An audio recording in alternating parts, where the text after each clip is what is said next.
Dr. Jaime é arquiteto e está no comando de uma das empresas de maior relevância econômica e social aqui em Fortaleza e no Ceará, já passou de 50 obras, Jaime, entregues? 51 obras, era mais ou menos o número que eu tinha na cabeça, e uma quebra de protocolo de quem conhece clientes do Jaime. Eles sempre têm uma coisa a dizer que vai para além da mera efetividade, vai para além da mera entrega, vai para além do cumprimento de compromisso. Jaime é um gênio do primor, um gênio da inovação. E isso foi uma coisa que sempre me marcou. Isso é uma referência. É mais do que simplesmente entregar, cumprir. É cumprir bem, é entregar bem. Essa é uma marca que toca as pessoas, que inspira as pessoas. Não simplesmente fazer, mas fazer o melhor possível. Fazer da melhor forma possível. E o Jaime, que vai nos falar um pouco da sua empreitada, da sua vida, da sua carreira, é alguém que merece todo o louvor da nossa sociedade fortalezense. Sociedade essa que, vez por outra, vê bem mal empresários, que ainda tem um discurso muito, digamos, separatista, que não consegue entender que empreendedorismo é emprego, que empreendedorismo é vencer a pobreza, que o empresário é o trabalhador que capta os clientes, para que os trabalhadores ganhem dinheiro junto. Essa é uma visão que o Henry Ford nos passava e que nós precisamos ter. Responsabilidade social é também desenvolvimento social livre. Então, Jaime, te convido ao púlpito para que você fale para nós. Muito obrigado pelo aceite desse prêmio. Estamos muito honrados de ouvi-lo.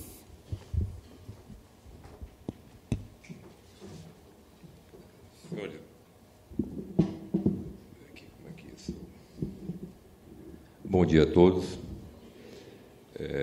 Eu só poderia iniciar agradecendo penhoradamente a essa homenagem excessiva, né, nosso pequeno trabalho. Agradecer ao convite honroso do Rafael Saldanha, agradecer à instituição que nos recebe hoje, a Unifor, na qual cheguei também a cursar um ano de engenharia. Eu fazia engenharia e arquitetura simultaneamente, até o dia em que eu resolvi que a arquitetura talvez se encaixasse mais no que nas minhas aptidões, né?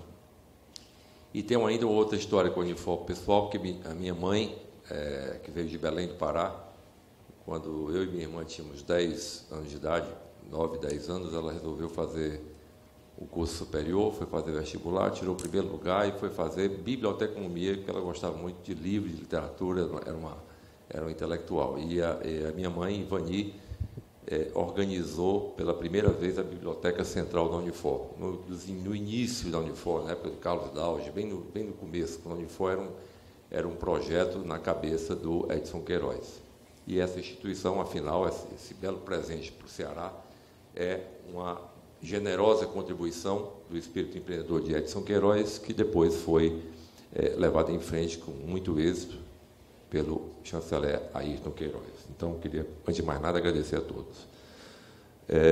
Pretendo fazer, por 5 minutos, vamos dizer assim, um breve relato, vamos dizer assim, da origem da minha empresa, porque talvez o leitmotiv aqui, eu podia pensar em fazer uma projeção com obras nossas, mas não é esse o nosso enfoque aqui. Nós estamos aqui para falar de mais do que de prédios, né? Mas, bem, eu sou arquiteto, e nos primeiros 8 anos da minha profissão, eu trabalhei fazendo projetos para diversas empresas, né? E era uma vida muito difícil, né? Muito difícil, porque o nível técnico, nível cultural dessas pessoas era reduzido. Muitos empresários do setor, na verdade, eram valorosos operários ou mestres de obra que, enfim, prosperaram, né, no período em que a concorrência era muito menor do que hoje. E até que um dia, essa história é emblemática, eu conto sempre, porque ela tem a ver com um certo encaminhamento que as coisas tomaram para mim. Um dia eu fiz um projeto, por uma dessas curiosidades da vida, sempre que vou para a academia de ginástica, eu passo na frente do prédio, caminhando, que fica um quarteirão da minha casa. na República do Líbano. Esse prédio era branco e coral, né? E o cidadão, que era dono da empresa, construiu o prédio verde e amarelo. Fez uma maquete branco e coral, vendeu o prédio branco e coral e construiu verde e amarelo. Por que ele fez isso? Porque havia uma cerâmica no Cariri, chamada Secasa. Essa cerâmica fechou, porque o solo do Cariri não é bom para fazer cerâmica. Um dos donos dessa cerâmica era o pai do nosso governador Camilo, o Doro Santana. E a Secasa produziu um verde que não agradou e produziu um amarelinho claro que não agradou. Essa cerâmica encalhou na fábrica e esse empresário foi lá e comprou todo o estoque de cerâmica verde e amarela e fez 5 prédios verde e amarelo, entre os quais esse. Vocês veem como o Brasil, quando a gente está dormindo, o Brasil avança. Eu estou contando uma história que aconteceu há 30 anos atrás, 31 anos atrás. Você imagina uma pessoa vender um prédio branco e coral e entregar para a pessoa um prédio verde e amarelo, né? Um detalhezinho pequeno. Vocês imaginarem como é que era o direito do consumidor naquela época, há 30 anos atrás. Então, eu cheguei à conclusão de que, olha, eu nem estou ganhando dinheiro e não estou me divertindo, né? Porque eu sou meio perfeccionista, então não é tarde para que eu dê um novo rumo para a minha vida. Eu vou mudar, vou para propaganda, eu vou para a Bolsa de Valores, sei lá, vou me reinventar, medicina. Mas uma dessas coincidências da vida, em 86, um grupo de amigos me convidou. Eu já era conhecido dentro do mercado imobiliário, vamos dizer assim, porque os meus projetos foram a origem de uma empresa que era a Colmeia. Todos os primeiros 10, 12 prédios da Colmeia foram projetos que foram pensados por mim de forma original, com o Mário Araripe, e realmente a gente revolucionou o conceito de imóvel naquela época. Até que uns amigos me procuraram em 86 para que eu fizesse um projetinho, arrumasse um terreno para fazer um predinho para eles alugarem. Eu consegui o terreno, depois pedi a eles para participar do empreendimento com a unidade, acompanhei a obra. Foi uma obra feita em regime de mutirão, né? Todos pagavam, tal.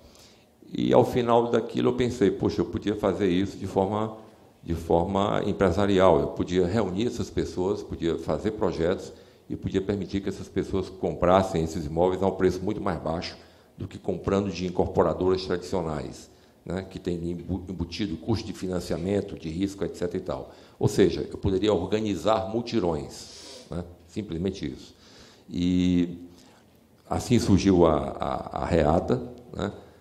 Eu me lembro, outra curiosidade, eu tinha que assinar o primeiro contrato e eu pensei no nome que tinha a ver com construção, mas me esqueci que nome era esse, e já tinha uma empresa com esse nome. Depois pensei no segundo nome e também já tinha outra empresa com esse nome.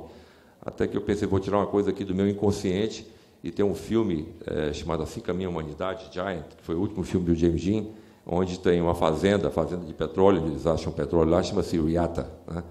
E era um nome que me traduzia assim, uma coisa de força, de união, um nome fácil de dizer, e eu disse, bota Reata, e passou, né?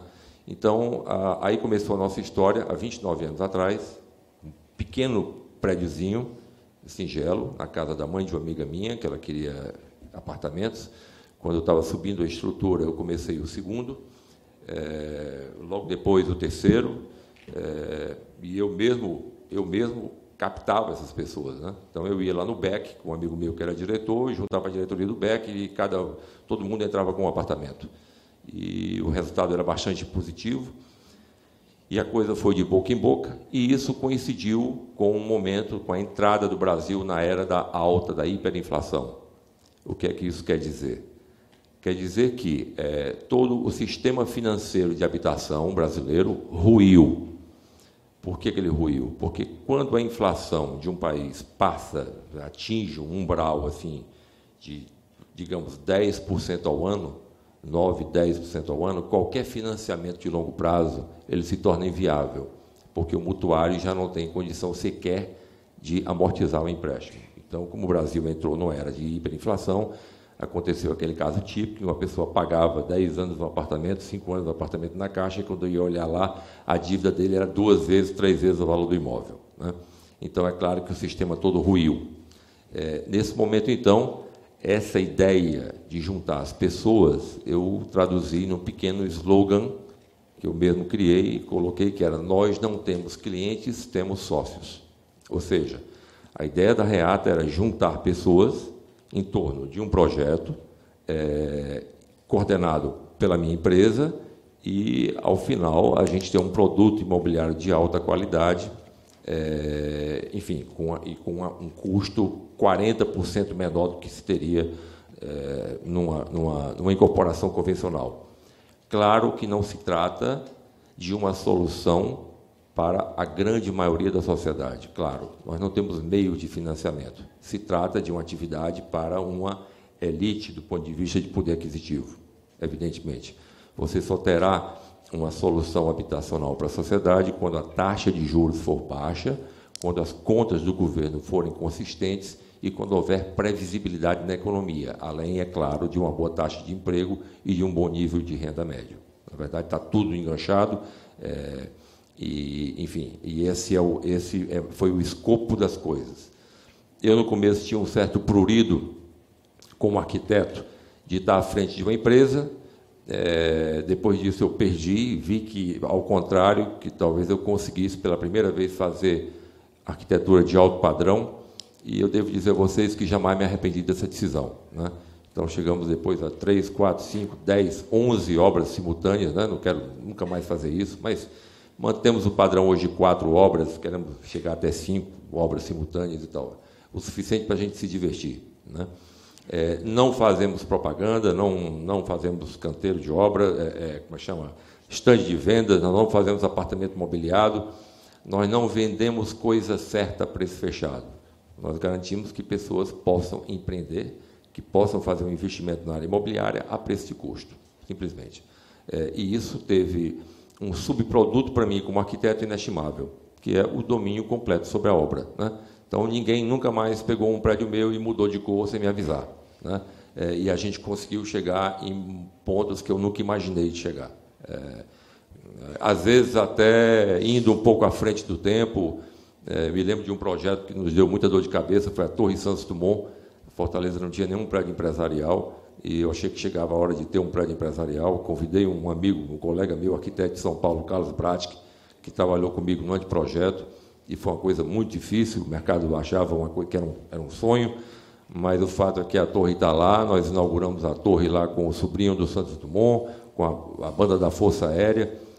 Colocamos uma réplica do 14 bis enfim, no hall do prédio, e é um grande sucesso até hoje. Então, realmente, esse é um breve relato da nossa atividade e, enfim, e dos efeitos benéficos até que a gente pode dizer que a gente trouxe para o mercado de Fortaleza, porque nós nos tornamos rapidamente um referencial. Então, nós tiramos muros dos prédios, colocamos grades, usamos materiais naturais, enfim, uma série de detalhes técnicos que depois se transformaram meio que no padrão aqui da região. E nós recebemos premiações no sul do país e convites para palestras em congressos de cerâmica, por exemplo, no Paraná, né? Uma empresa de Fortaleza ser levada para lá. Então, é uma coisa que realmente a gente logrou êxito. Nós vamos fazer 30 anos ano que vem, e estamos planejando fazer um livro de arquitetura sobre o apanhado dessa obra. Gostaria agora de fazer um corte para vocês e citar 2 pequenos eventos, né, nessa caminhada de 29 anos, e que talvez tenham uma estreita relação com aquilo que nós estamos tratando, no fundo, que é a liberdade e um determinado nível de desregulamentação da economia.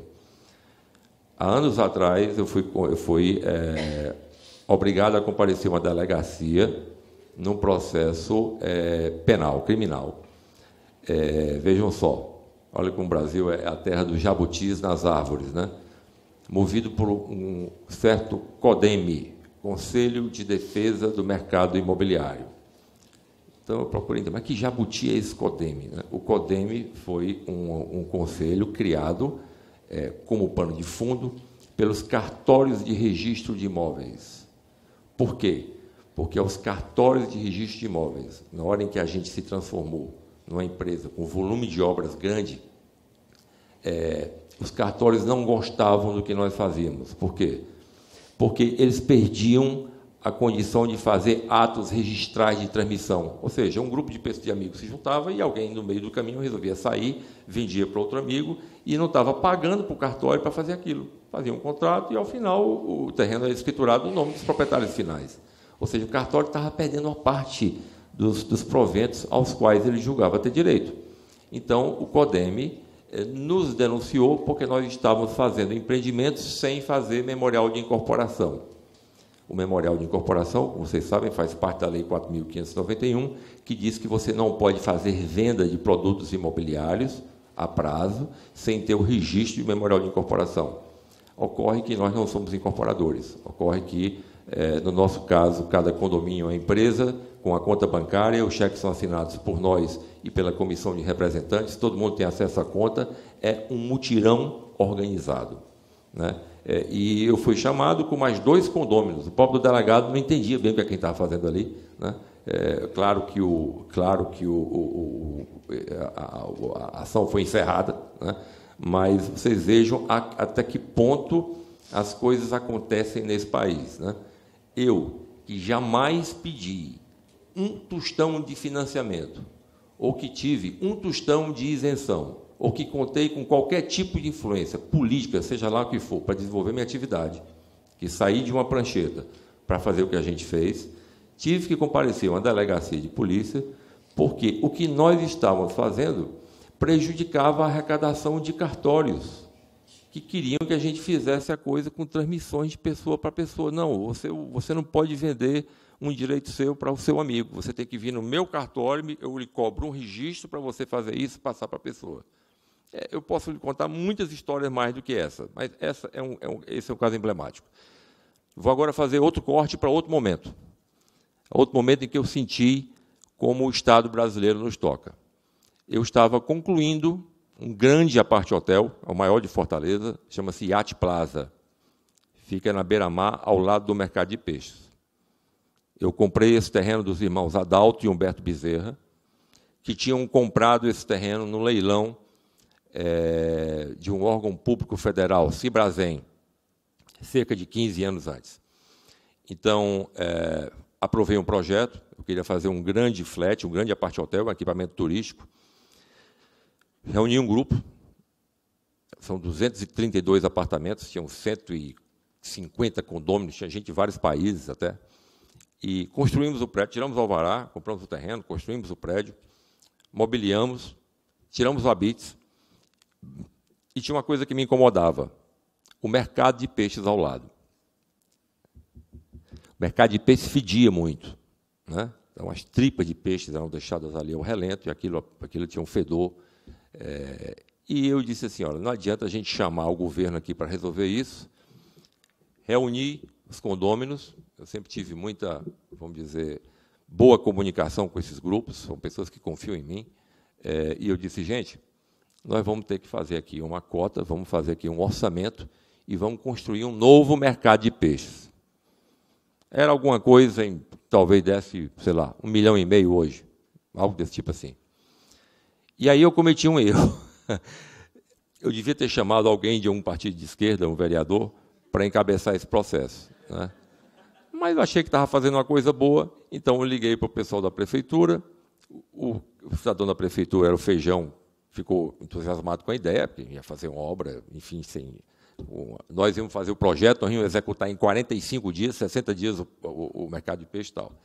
Depois nós reunimos o pessoal do mercado de peixe, nós fizemos uma reunião, era Selma, naquele tempo era chamar SWOP, na 25 de março. E fizemos uma reunião com todos os permissionários do mercado de peixe, os feirantes. E como diz o Joãozinho 30, quem gosta de miséria é intelectual, o povo quer mesmo é melhorar de vida. Então, os caras estavam exultantes com a ideia. E eu disse, vocês vão ter que fazer só uma coisa, que vocês vão ter que segurar a ponta de vocês por 45 dias. Dá para eu fazer em 45 dias. Eu disse, não, doutor, 45 dias a gente segura aqui, tal. Mostrei o projeto e tal. Eu me lembro que eu ia viajar para o Rio de Janeiro e uma pessoa ligou a uma televisão, um canal de televisão daqui, para me entrevistar, para perguntar sobre isso. E eu, inadvertidamente, aceitei. A pessoa foi lá no meu escritório para perguntar, disse, não, nós vamos fazer o mercado de peixe, vai ter um estacionamento, vai ter um sistema sanitário, o mercado vai ser todo bacana, não tem um tostão de gasto da prefeitura ou de quem quer que seja, é um investimento nosso, não queremos nada em troca e tal e tal. E viajei para o Rio de Janeiro. E passei uma semana no Rio. 4 dias depois, alguém me telefona e me manda a capa da primeira folha, a capa da frente do jornal O Povo, dizendo que a Procuradoria da República tinha resolvido demolir, para não ficar chato de dizer que era só o Yacht Plaza, tinha resolvido pedir a demolição de todos os prédios, porque entendeu que isso era uma forma onde o capital estava tentando entrar no espaço público, porque a gente estava querendo pagar essa obra. Essa ação foi movida pelo procurador do Ministério Público aqui, não está mais, está em Brasília. Essa ação começava com a citação de uma letra as velas do Mucuripe vão sair para pescar, tinha essa citação, entre aspas, e depois vinha a ação. Essa ação envolveu 300 pessoas em N estados, N países, está rolando até hoje, deve ter volumes assim que dá para subir aqui do chão ao teto. Prédio, volto a dizer a vocês, com propriedade imobiliária, comprado, com alvará de construção, construído, mobiliado, com a bandeira hoteleira e com a BITS. Aí eu entendi aquela frase, aquela butade do Pedro Malan, que disse o seguinte, no Brasil, até o passado é incerto. Né? Já não bastam as incertezas do futuro, mas alguém pode dizer, ele disse, olha, o teu passado mudou. Então, esse foi o segundo momento em que o Estado me bafejou, né? A mim e aos pobres dos feirantes. Claro que nada foi feito, e foi feito depois com dinheiro público, um prazo muito maior, certamente por um custo 3 ou 4 vezes maior, como acontece sempre em obra pública, mal feito, como sempre acontece em toda obra pública, né? Enfim, e nós desistimos. Eu teria mais histórias para contar. Posso contar uma? Uma me ocorreu aqui agora. Olha que coisa engraçada. Vamos voltar no tempo, estou na administração da prefeita Maria Luísa Fontinelli. Eu fui contratado por um cidadão que eu jamais conheci, um judeu paulistano chamado Bernard Goldfarb. Só para vocês entenderem quem era o homem, ele era dono da Marisa, a loja Marisa. E um dia ele entrou na sede da Lobras, a loja brasileira, e se apresentou como dono. Ele tinha comprado a empresa na Bolsa. Seu Bernardo Goldfarb compra um terreno perto da Praça Zé de Alencar, em frente ao que nós conhecemos hoje como Beco da Poeira. Ele não sabia, comprou na planta, porque viu que tinha um terminal de ônibus na Praça Zé de Alencar, o terreno tinha 100 metros de frente, né, pela 24 de Maio, Tristão Gonçalves e tal, e mandou a empresa de São Paulo fazer a obra. Me contrataram, fiz o projeto, a obra estava subindo. Aí o seu Bernardo Goldfarb resolve vir a Fortaleza. E quando ele vai visitar o canteiro de obra, só para vocês terem uma ideia, um dia eu fui nessa obra, eu parei o carro na Tristão Gonçalves, a entrada era para 24 de maio. Eram 3 horas da tarde. Eu deixei meu carro na Tristão Gonçalves, atravessei o Beco da Poeira inteiro, nos 100 metros, e entrei pela 24 de maio. Como eu tinha almoçado há pouco tempo, acho que umas 2 vezes nesse percurso eu quase provocava, porque tinha gente matando porco, o que você pudesse imaginar, era bombainha ao quadrado. Quando o seu Bernardo chega aqui e ele vê aquilo, ele disse, eu estou perdido. Né? A obra estava na terceira laje, um investimento irreversível, e o beco 100 metros de Beco da Poeira na frente. Aí ele me telefonou. Eu nunca o vi pessoalmente. Ele me telefonou e disse, doutor Jaime, pois não, aqui é Bernardo Goldfarb. Doutor Jaime, o senhor conhece a prefeita de Fortaleza? Eu disse, não tenho proximidade, mas o que é que o senhor pensa? Eu quero que o senhor faça o seguinte, procure a prefeita e diga que o senhor faz um projeto, eu lhe pago, a GHG, a minha empresa, executa a obra e eu entrego para ela uma urbanização, com box, tudo direitinho desse Beco da Poeira. Eu disse, doutor Bernardo, pode deixar que... deixa comigo. Aí eu me lembro que procurei a prefeita, procurei o gabinete da prefeita, havia uma coloração ideológica muito forte nessa gestão da Maria Luísa Fontinelli, onde eu chegava, tinha aquele pôster, todo gabinete secretário tinha cartazes de Cuba e aquele clássico dos operários atrás e tal. Foi bacana, achei curioso, né? E eu comecei a conversar com o pessoal e a coisa começou a ficar difícil, né? A prefeita disse, não, mas tal. Aí a coisa, depois de 2, 3 semanas, nada, seu Goldfarb me telefona. Doutor Jaime, nada. Doutor, e tinham 2 casas para serem desapropriadas, entre a Praça de Alencar e a Praça da Lagoinha. Doutor Jaime, vamos fazer o seguinte, eu estou perdido, então vamos fazer o seguinte, eu dou dinheiro para desapropriar 2 casas também e faço a obra todinha, até outra rua. Nós estamos falando assim de um investimento assim, de 15 milhões de reais. Porque não tinha jeito. Ele estava com a corda no pescoço. Aí disse, Bernardo, pode deixar que agora a coisa vai. Né? E aí é que a coisa ficou complicada. Até que chegou um ponto que eu estava com a secretária, não vou dizer o nome, ela disse, olha, mas a gente precisa fazer uma licitação. Eu disse, peraí, vamos parar. Para que eu quero descer. O homem vai pagar o dinheiro da indenização das casas do meio, vai pagar a obra. A construtora que está lá vai fazer. Vocês vão só fiscalizar e inaugurar. Licitação como? Você quer alguém que faça isso e ainda dê dinheiro? Né? Resumindo, nada se fez. Exatamente como o mercado de peixe. A mesma coisa. Bom, o que é o fundo disso tudo?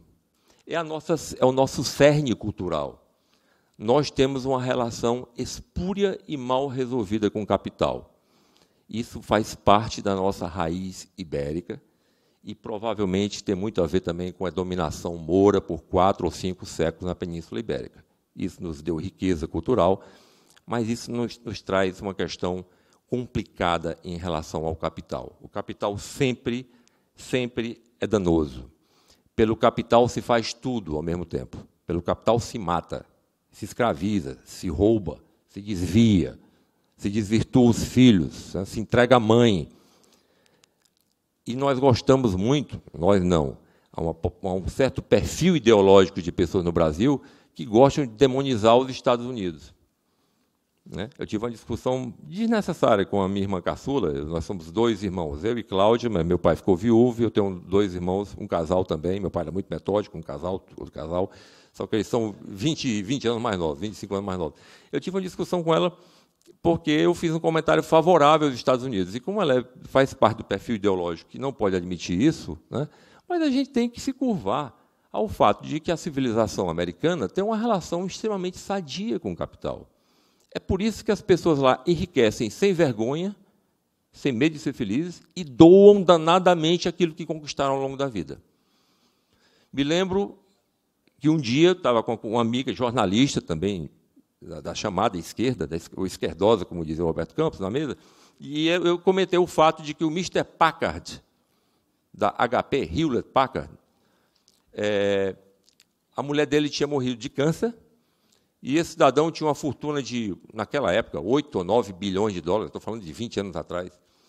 Ele doou 95% de tudo que ele tinha para uma fundação de pesquisa ao câncer, né, na Universidade Americana.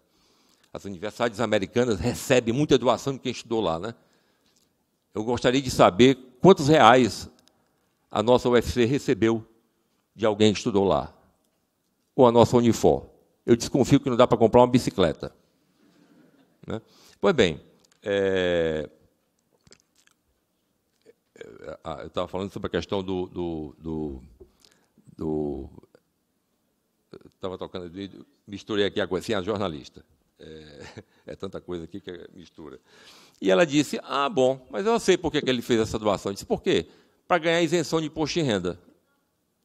Eu disse, espera aí, o homem deu 95% do que ele tinha para uma fundação de pesquisa ao câncer, e você está me dizendo que ele fez isso para ganhar isenção de imposto de renda?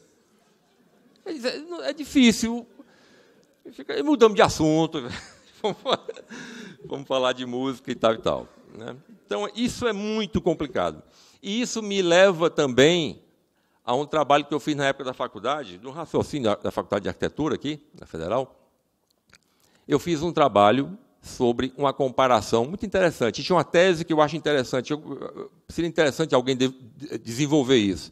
Era um trabalho que comparava a cidade brasileira de Minas, no século XVIII, no ciclo do ouro, com a cidade do meio-oeste americano, na mesma época. O Brasil, acreditem, tinha um PIB maior, em função da produção de ouro, maior que o dos Estados Unidos naquele momento. E a gente comparava, então, uma cidadezinha tipo lá, Mariana, ou Ouro Preto, né, que era Vila Rica na época, com uma cidade do meio oeste americano, em termos de arquitetura. Então, façam de conta que vocês são marcianos e que vocês chegam no disco voador na cidade americana. O templo, nessa cidade, o lugar da prática da religião, é um barracão de madeira, né, utilitário, sem enfeites por dentro, um barracão de madeira balum, pintado, onde o pastor, geralmente um trabalhador, um ferreiro, enfim, se reunia com a comunidade no final de semana para fazer o culto. Todo mundo levava lanche para fazer depois uma atividade pela igreja e tal e tal. Então, esse era um prédio que podia passar exatamente, o marciano podia tomar esse prédio como sendo um depósito, um galpão, seja lá o que fosse. No centro da cidade, no entanto, havia um prédio imponente, né? Um prédio de arquitetura augusto-americano, de arquitetura neoclássica, com aquelas colunas brancas e tal e tal. Esse prédio era o City Hall. Esse era o prédio da justiça. Não da justiça depois do juízo final, a justiça aqui e agora, né? O lugar onde você defende seu direito aqui e agora e onde você vai em cana, ou para forca naquela época, aqui e agora. Esse era, portanto, o grande prédio. Então, o marciano depois vai lá para Minas Gerais e encontra uma cidade de mesmo tamanho, na mesma época. E ele vai encontrar, então, um grande palacete folheado a ouro por dentro. Esse era o templo religioso. Esse era o templo da justiça, mas a justiça depois do juízo final. O ouro era doado por ex-garimpeiros que tinham enriquecido no garimpo, com escravos, com trabalho negro, matando escravos, matando negros, matando índios, e que depois faziam uma doaçãozinha em ouro para o padre lá da igreja, e o padre dava um recibo, que era uma indulgência, dizendo que o cidadão ia direto para o reino do céu. Ele deu ouro, então ele ia para o céu. Lá pelo centro da cidade, você via um prédio muito singelo de pedra, que eram as casas de câmara e cadeia, que era essa sim a Casa da Justiça. E esse era um prédio singelo que passava como depósito, como galpão. Então, a divergência de valores simbólicos que estão aí entre o terreno e o etéreo, nas duas civilizações, no mesmo momento, talvez expliquem o êxito de uma sociedade, o fato dos Estados Unidos hoje ter um PIB maior do que o do Brasil, 10, 12 vezes, e está onde está, com todos os defeitos que a gente possa atribuir ao imperialismo, né? Que determinadas vezes acontece mesmo. E agora a gente tem uma boa razão com isso, que é o Trump, né? Mas é indiscutível o sucesso que esse modelo provocou, e é indiscutível que a indústria de cinema de Hollywood, você deva ter, sei lá, 1.000, 2.000 filmes sobre julgamento. Porque julgamento e justiça é uma coisa séria. Engraçado, no Brasil, agora que a gente está vendo isso, né? Agora nós temos nosso primeiro herói, Moro, né? Mas lá eles têm isso. Pode pegar em locadora de filme aí, se já tiver alguma, anos 80, 70, 50, 40, 30, você tem, enfim, N filmes sobre isso. A liberdade econômica e a responsabilidade social não são antagônicas, né? Esse é um velho equívoco de uma visão clássica. Eu tenho dificuldade nessa comparação entre direita e esquerda. Por exemplo, o Chile nos deu um paradoxo. Olha só, o Brasil teve um regime militar na mesma época que o regime chileno. O regime militar brasileiro era muito mais evoluído do ponto de vista institucional. Tinha um almanaque e os generais se sucediam, né? Não tinha um dono do regime. No Chile houve um dono do regime, que era o Pinochet, e que parecia uma caricatura de ditador, de fato, né? E foi um regime muito violento, até porque havia um grande antagonismo entre esquerda e direita no Chile. O que fizeram os militares brasileiros? Fizeram as famosas Brás, né? Então se investiu em Petrobras, Siderbras, Eletrobras, a Cobra, Computadores do Brasil, todo um aparato de indústrias estatais. E o nosso ditador Pinochet, o que é que fez? Ele procurou o pessoal de Chicago Milton Friedman, e fez um projeto de liberalização radical da economia, inclusive privatizando a Previdência do Chile. Hoje, o Chile é, por larga margem, o país mais desenvolvido da América Latina. E onde o protecionismo aconteceu, você vê, a Colômbia, se pode dizer, um país arrasado, né? Então, vamos dizer assim, é forçoso reconhecer que o Estado não gera riqueza, né? Não gera riqueza. E onde o Estado brasileiro entrou, a gente tem críticas a fazer, né? No trabalho, na legislação trabalhista, né? Um dia desse eu vi um programa na TV Cultura, que tinha um juiz do trabalho, deve ganhar seus 50 mil reais, 30 mil reais de salário, mais 20 mil reais e ele dizendo que a legislação trabalhista era muito pró-empresário, né? Aí eu penso, quer dizer, esse cara vai se aposentar ganhando 15 vezes o valor da minha aposentadoria, eu pago o salário dele e ele quer ferrar com o empresariado. É complicado. E acaba prejudicando o empregado, né? O Estado brasileiro não consegue auditar. Os tribunais de contas são uma piada. Tribunal de Contas com parentes de políticos, isso é uma piada, isso é uma brincadeira. Por que um dono de uma bodega vai fazer uma segunda bodega e ele consegue fazer a bodega pelo preço que ele quer fazer, de um jeitinho feito, ele acerta com o pedreiro, acerta, faz o projeto e tal, e por que o Estado brasileiro não consegue fazer uma obra? Vai fazer uma refinaria, ela tem que custar 8 vezes mais, será que não tem gente para auditar isso? Será que quem tem que auditar isso é político aposentado? Né? Isso não é macaco tomando conta de banana? Né? É claro que é, né? E há no Brasil hoje uma espécie de aristocracia estatal, né? Gente que tem funcionários para tirar cadeira, botar cadeira, gente que tem carro com motorista. O presidente da Suprema Corte dos Estados Unidos, o presidente da Suprema Corte dos Estados Unidos tem um carro com motorista e ele não vai para casa no carro. Ele usa o carro com motorista se ele estiver no trabalho e estiver aqui à Casa Branca. Ninguém tem carro com motorista. Se eu tiver um carro com motorista, eu pague. Se eu achar que eu não posso gastar minhas mãos no guidão, eu que pague. Por que a sociedade tem que fazer isso? Uma sociedade que não tem estrada, que não tem escola, que não tem nada, que não tem saúde, né? Não atingimos nada ainda. E o Brasil, por outro lado, enquanto trata e dá uma vida de príncipe a essa aristocracia estatal, que agora está se aposentando e indo morar em Portugal, aí você pega um casal que tem 80 mil reais de renda, vá para Portugal, meu amigo, é uma vida de príncipe, né? Ninguém vai acreditar que você é funcionário público, né? Lá em Portugal. Mas, enfim, podem achar até que você tem alguma coisa a ver com a Lava Jato. Eu acredito que apenas a liberdade pode trazer riqueza, e o Brasil hoje está, acho muito emblemática essa conversa nesse momento, porque o Brasil hoje bateu a cara no muro. Hoje as pessoas estão vendo realmente o que é a monstruosidade e a deformidade do Estado brasileiro e do sistema político que está construído aqui dentro. E isso através de um partido de esquerda. E isso através de um líder sindical, eu confesso que eu não votei nele, mas me emocionei quando ele se elegeu. Está aí, que história de redenção, né? Lula, o filho do Brasil. Tem uma locadora que está fechando, a Distrivídeo, estão vendendo todos os filmes por R$ 5, R$ 10. Acho que no final vai ficar só o filme do Lula. Estão pagando para alguém comprar e ninguém compra. Que desapontamento, né? Que desapontamento, mas não se faz omelete sem quebrar os ovos, né? Eu espero que agora, realmente, as pessoas entendam, mas será que não há outra maneira de ver as coisas? Será que... vamos pensar livremente. Por exemplo, todo o aparato de saúde pública no Brasil, será que se o governo não pagasse um seguro-saúde para cada um e todo mundo fosse para a rede privada, não seria mais barato? Eu desconfio que ia custar metade do preço, né? Isso é um raciocínio, mas você pode levar isso para N esferas. No entanto, eu gostaria apenas de dizer a vocês o seguinte: tenho uma visão profundamente otimista do Brasil. Acho que o momento que nós estamos vivendo pode ser visto de duas formas. Eu sou uma pessoa acostumada e treinada a enxergar oportunidades em meio à adversidade. Senão eu não tinha feito nada, nem estava aqui.